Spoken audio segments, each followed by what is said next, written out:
The bankruptcy of discernment has gotten many to a point where they are not flexible and they do not understand what God is doing.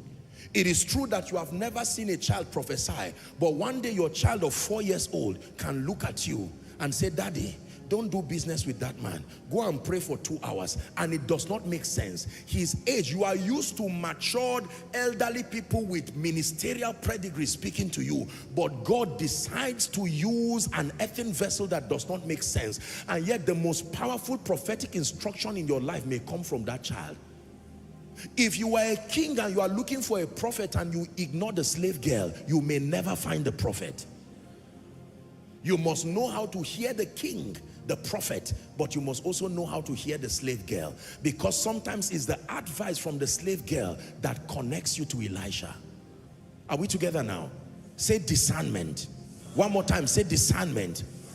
There are times that you are preparing to go and do business or go and do whatever, and the Spirit of God constrains you. And in that constraint, watch this, in that constraint, something begins to happen to you. Watch what happens to you. You begin to have a feeling, go for a 3-day fasting.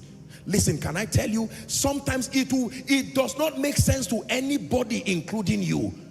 Just the foolishness of obeying God. You go and lock yourself.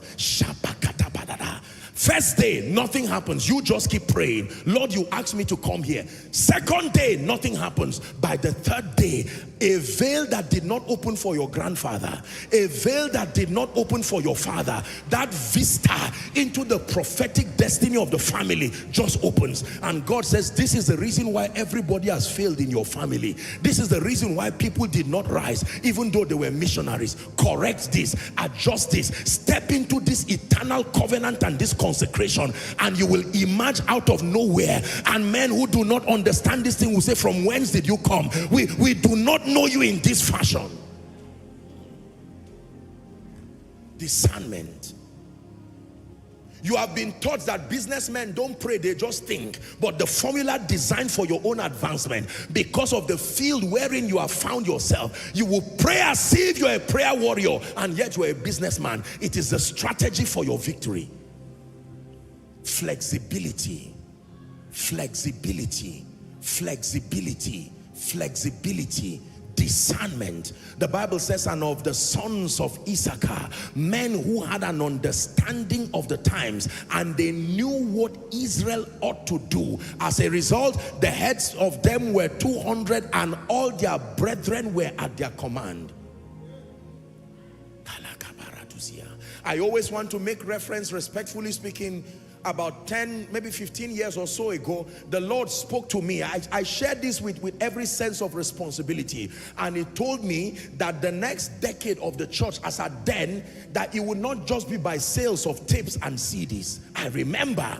And He said to take our audio materials as raw as it is, and to put it in the internet through the social media platforms in their infancy. Not the best of production, but He said, my angel will take it to the nations, and this is how I'll announce you. The flexibility to do it. For someone, God is following an unusual path with you. Just because you are alone does not mean you are wrong.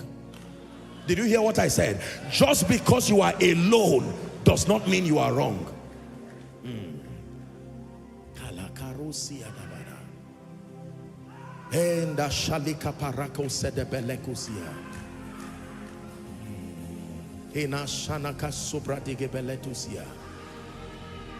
Just because you are alone does not mean you are wrong. This is a word for someone.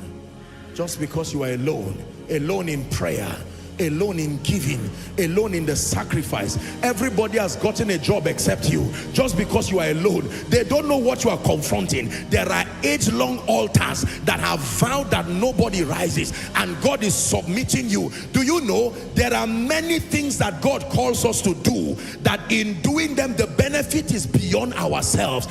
You are looking through the loins of prophecy, and you are seeing your children and your children's children, and He's saying, for their sake, go on the fast. For their sake, build capacity. Elijah, you are a prophet, but eat. The journey is far. You'd have no idea where you are going. He ate a little and he slept. He woke him again. He said, eat. It means pray. It means study. It means get knowledge. It means build the relationships now. You don't know how far you are going. You may not have the luxury of these men you are seeing now. Invest in relationships. Invest in prayer. A time will come, the demand of the nations upon you. You will not even have time to stretch as much as you used to. You will drink from the residue of your investment.